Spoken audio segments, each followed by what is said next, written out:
국민의힘이 이재명 더불어민주당 대선 후보가 선거 공보물에 검사 사칭 전과 기록을 거짓 작성했다는 의혹과 관련 국민을 속이려 한 이 후보의 엄중한 심판을 내려달라고 촉구했는데요.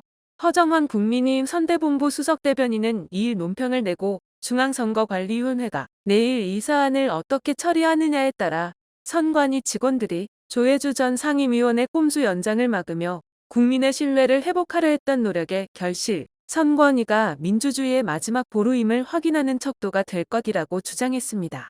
앞서 이 후보는 선거 공보물의 무고, 공무원 자격 사칭으로 벌금 150만 원형을 선고받은 것에 대해 시민운동가로서 공익을 위해 분당 파크뷰 특혜 분양 사건 진상규명과 고발 과정에서 발생 특혜 분양 사건 대책위 집행위원장이던 후보자를 방송 PD가 인터뷰하던 중 담당 검사 이름과 사건 중요 사항을 물어 알려줬는데 법정 다툼 끝에 결국 검사 사칭을 도운 것으로 판결됨이라고 기재했는데요.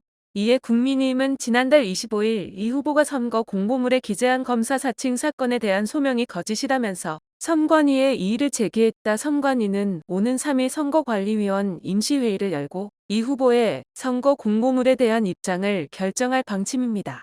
허 수석 대변인은 이 후보가 마치 공익활동을 하는 과정에서 PD를 단순 도와준 것처럼 거짓 소명한 것이라며 대법원은 이 사건에 대해 이 후보가 방송 PD와 공모하여 공무원인 검사의 자격을 사칭하여 그 직권을 행사했다고 판단해 유죄를 확정했는데요.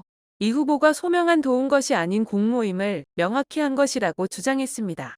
그는 당시 이 후보와 검사 사칭을 공모 실행했던 혐의로 유죄 판결을 받았던 PD도 기자회견을 열고 이 후보가 판결문에 나온 대로 검사 사칭을 했다고 폭로했다면서 이 후보의 명백한 검사 사칭 허위 소명건은 지난해 4.7 서울시장 보궐선거 당시 선관위가 오세훈 후보 배우자의 30여만 원 납세 누락을 인정해 투표소에 관련 공고문을 붙이도록 했던 사안과는 비교가 되지 않는 중대한 범죄 행위라고 지적는데요. 그러면서 국민들께서도 선거 기간 내내 거짓말을 반복하더니 선거 공보물까지 허위로 만들어 국민을 속이려 한 이재명 후보에 대해 엄중한 심판을 내려주시기를 당부드린다고 덧붙였습니다.